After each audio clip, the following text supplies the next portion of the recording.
చూసి వారు చేసే పథకాలైనా ఇవన్నీ కూడా ఆ డెవలప్మెంట్ కార్యక్రమాలైనా కూడా గ్రామీణ ప్రాంతంలో పట్టణాలలో ఇవన్నీ చూసి ఒక మోడీ వేవ్ చేవెళ్ళ ప్రాంతంలో వచ్చింది. ఇది నేను అనుకుంటున్నా ముఖ్యంగా చేవెళ్ళ ప్రాంతంలో ఇంకా ఎక్కువ మోడీ వేవ్ ఉండే, దానివల్లనే ఇంత పెద్ద మెజారిటీ వచ్చింది. వికారాబాద్, పరిగి, తాండూర్ అక్కడనైతే 4,000, 7,000, 16,000 ఓట్లు వచ్చిన దగ్గర ఈసారి 80,000, 90,000, 70,000 అట్లా ఓట్లు వచ్చినాయి. అంటే 20% కాదు 20 ఇంతలు పెరిగినాయి ఓట్ షేర్లు కొన్ని జాగాలలో.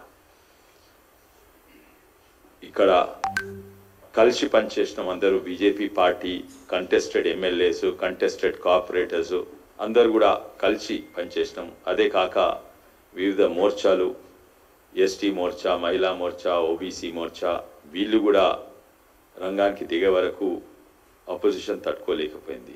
దాని మీద ఎంతో దుష్ప్రచారం చేసిండ్రు మోడీ గారి మీద, బీజేపీ మీద. అటు మోడీ గారు తీసుకోవాలని ఎంఆర్పిఎస్ కూడా మాకు మద్దతు ఇచ్చింది. అది చాలా ఎలక్షన్, కానీ కొన్ని ప్రాంతాలనైతే అనుకోకుండా ఎక్కువ మెజారిటీ వచ్చింది, ముఖ్యంగా షేర్లింగంపల్లిలా. కానీ చూస్తే షేర్లింగంపల్లినే చాలా మంది ఎడ్యుకేటెడ్ ఉన్నారు. వాళ్ళు ఈసారి చాలా మంది బయటకు వచ్చేసిండ్రు. పోయిన ఎంపీ ఎలక్షన్స్ ఆడ 20% పడ్డే దాగల ఇప్పుడు 55% గేటెడ్ కమ్యూనిటీస్ అనుకోండి, వాళ్ళు కూడా బయటకు వచ్చి ఓటేసినారు. కానీ అక్కడ ఉన్న బస్తీలలో కూడా ఆటో రిక్షా డ్రైవర్ల కానించి, లేబర్ కానించి అక్కడ కూడా మనకు మెజారిటీ వచ్చింది. ఈ ఎన్నికలు చాలా స్మూత్గా జరిగినాయి. పోలీస్ కూడా ఇంతకుముందు ఉన్నట్టు ప్రవర్తించలేదు.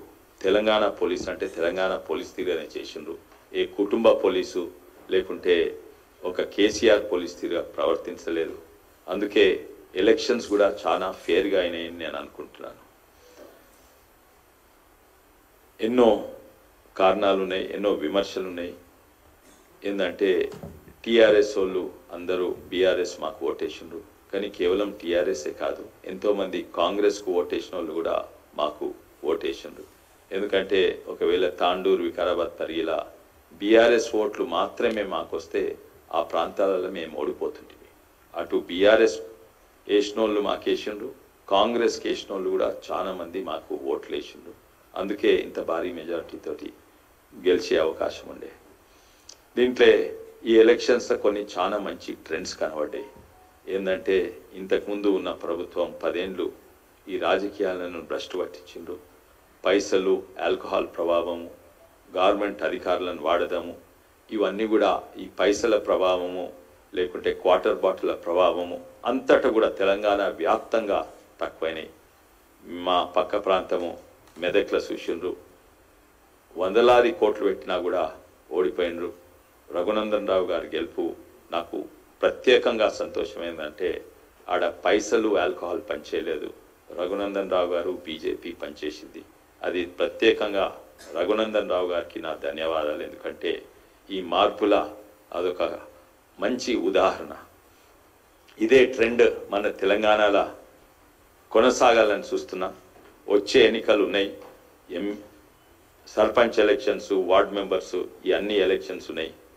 దీంట్లో కూడా మేము పని మొదలు పెట్టినాం. తప్పనిసరిగా మాకు ఈసారి 7,000 వార్డ్ మెంబర్లను తయారు చేసినాము, 700 సర్పంచ్లను తయారు చేస్తున్నాము. ఇంట్లో కూడా మాకు 50% కంటే ఎక్కువ ఓట్లు వస్తాయని. దీని తర్వాత జిహెచ్ఎంసీ ఎలక్షన్స్ నెక్స్ట్ ఇయర్. జిహెచ్ఎంసీలో ఇక్కడ చూస్తే ఇప్పుడు షేర్లింగంపల్లిలో కేవలం ఒకటే వచ్చిన దగ్గర ఈసారి 10కి 10 వచ్చే అవకాశం ఉంది. ఎందుకంటే ప్రతి డివిజన్లో భారీ మెజారిటీ వచ్చింది బీజేపీకి. ఇక్కడనే కాక బడంగపేట ఎన్నో మున్సిపాలిటీస్ ఉన్నాయి, అక్కడ కూడా మణికొండ మున్సిపాలిటీస్, ప్రతి మున్సిపాలిటీలో మాకు భారీ మెజారిటీ వచ్చింది. అయితే రాబోయే కాలంలో ఎమ్మెల్యేల, సర్పంచ్లే కాదు, వార్డ్ మెంబర్సే కాదు, కార్పొరేటర్సే కాదు, ఎమ్మెల్యేలు కూడా తప్పనిసరిగా 7 ఎమ్మెల్యేల కనీసం 5-6 ఎమ్మెల్యేస్ మేము గెలుస్తామని నాకు నమ్మకం ఉంది. వచ్చే ప్రభుత్వము తప్పనిసరిగా అది బీజేపీ ప్రభుత్వము తెలంగాణలో ఉండబోతుంది.